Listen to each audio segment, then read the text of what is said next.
Okay, so magandang araw uli sa inyo. Ito po mga kababayan ha. Amy Marcos itinuro ni Maharlika sa Pulveron video. Kaya lang grabe, bigla naman pong nag-deny lang. Abay, ba't naman gano'n? Ito po, pakinggan nyo. Wala po sa akin ang Pulveron video, okay? Hindi ko nakita. Okay, pero merong Pulveron. Alam din ni Senator Amy yan.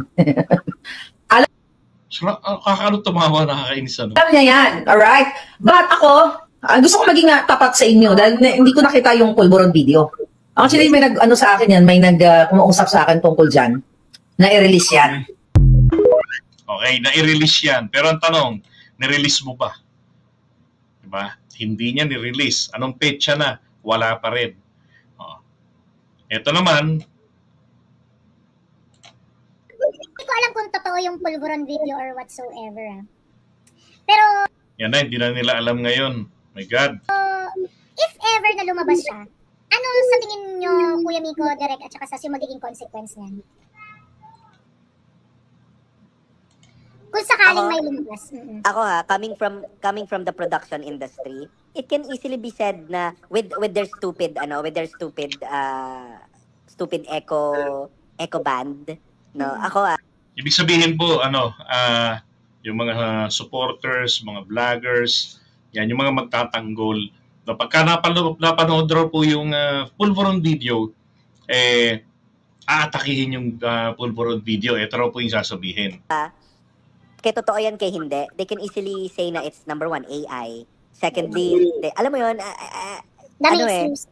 Ang dami excuse niyan though, you know, people are very visual. Hindi ko alam kung anong mawawala sa kanila, pero ano yan, yanig yan, as in, yanig talaga yan, sure ako. I was asking Senator Amy nga sabi ko, Maharlika's claiming this, claiming that. Meron bang video? Ganyan. And then, Senator Amy is just looking at me and saying, for the longest time tayo ang magkasama. I wouldn't know. Sabi niya gano'n. Sino? Saan? Ganyan. Kaya sabi ko, pero, alam mo naman ako, Joey, Coco, may idea ako kung nakanino yan. Kung meron man, may idea talaga. Sasod, pasok. Ako wala po akong idea. Of course, from the coming, Bagay, ang ganda ng mata. Di ba? Kita yung mga hayop na to. Ganon-ganon sila bumanat ng bumanat. Last year pa yan, tirada na yan ni Maharlika. Kasabay nung kanyang ahas-ahas sa puti. Tapos ngayon, hindi nila tinigilan. Binalikan po nila uli itong Pulveron video na to. Diba? Tapos, ang dating, nagbigay ng takdang petsa, wala namang nakapaglabas. Pero sabi nga nila, maging ni Makanas, marami na raw pong may kopya ng video. Ni isa walang nakapaglabas. Kahit na anonymous man lang. Di ba? Bakit wala ni isa? Ano ba? Hindi pa ba kayo nakapagpa-edit? Ang tagal naman yan Ang tagal na ng Pulveron video ninyo. Ngayon, yung mga nakikinig sa mga to, yung mga naniniwala, hindi ko sinasabing wag na kayong maniwala. Maniwala ho kayo, pagpatuloy niyo yung pagpapaniwala nyo, magpakatanga kayo. Why? You deserve that. Maging tanga. Nakita nyo ng estilo ni Maharlika, nito ni Aklan Sasot, di ba pinagpapaniwalaan nyo pa? Alam nyo naman na sanay ito sa fake news. Mismong sariling nanay nito, isinusuka siya. Nakita ko yun sa FB. Yung post ng nanay niya noong nakaraang 2022 bago mag-eleksyon. Ang nanay niya nakasupport kasi kay Leni Robredo. Kasi mga kauragon ko pala itong mga to. Ay nako, so i-search nyo yun. Nakalimutan ko lang yung pangalan ng nanay niya, makikita nyo yung post na yun. Pag nahanap po uli yung kopya ng comments, yung post ng nanay niya about this guy, isi-share ko yun sa wall natin. Ay nako, kaya po sa mga tao dyan na nagpapaniwala rito sa mga to, kita nyo na lang ang estilo, ganun lang sila mag-damage control. Magre-record doon, turuan, tapos, bandang huli, yung pinaka-importante lahat sa kanilang lahat na magsasalita, none other than, but Amy Marcos, sasabihin lang, meron bang video? Saan? Kailan? Diba? Denied to death. I'm not saying na totoo yung sinasabi ni Maharlika, but what I was expecting ay mas maaga, mas malinaw, mas talagang convincing na sasabihin ni Senator Amy Marcos. Alam niyo naman kung paano umepal yan.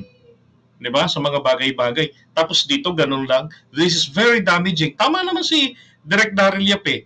Totoo man ito o hindi, pero talagang nakakayanig po itong katarantaduhang ito na pulburon video. Totoo naman.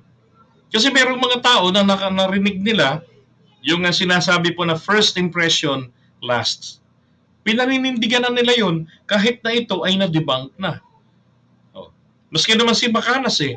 Nauna nang sinabi yan ni Maharlika na wala siyang kopya. Na sinabi niya na hindi ko nakita, wala sa akin ang kopya. Pero anong sinasabi ni Bacanas? Revelation pa rin. Totoo yung sinasabi ni Maharlika. Di ba? Yan talaga po mahihirapan ang bansa nating umasenso dahil sa ganyang mga klase ng mga Pilipino. Puro mga katarantaduhan ang iniisip. Bakit ganyan sila? Kasi nabudol daw. Bakit sila nabudol? Kasi naniwala sila sa vlogger na naman na kapag ka nanalo si BBM, magbabago na ang lahat. Di ba? Ay, nako. Alam niyo ba, pinayuhan na nga ito ni pinayuhan na po ni Yasi Sasot. Pinayuhan na yan ni Titi. Pakinggan niyo yung payo ni Titi sa kanya. Noong una, kaya hindi ko naiintindihan. Ngayon nag-aaral na ako dito at isa ka naman sa nagtutulak sa akin na mag-aaral sa Europe. Tapos biglang issue naman sa'yo na nag-aaral ako. Ano ba to?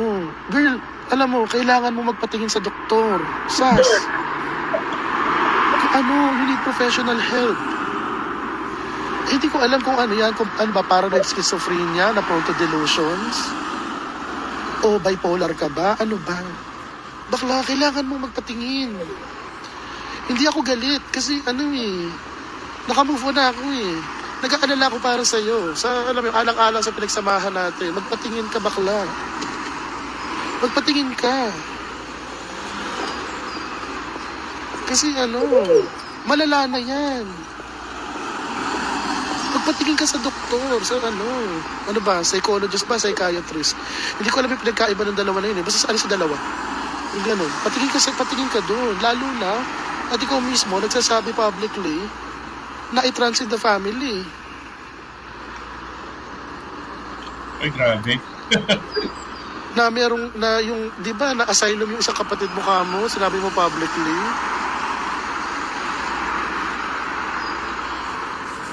Ay.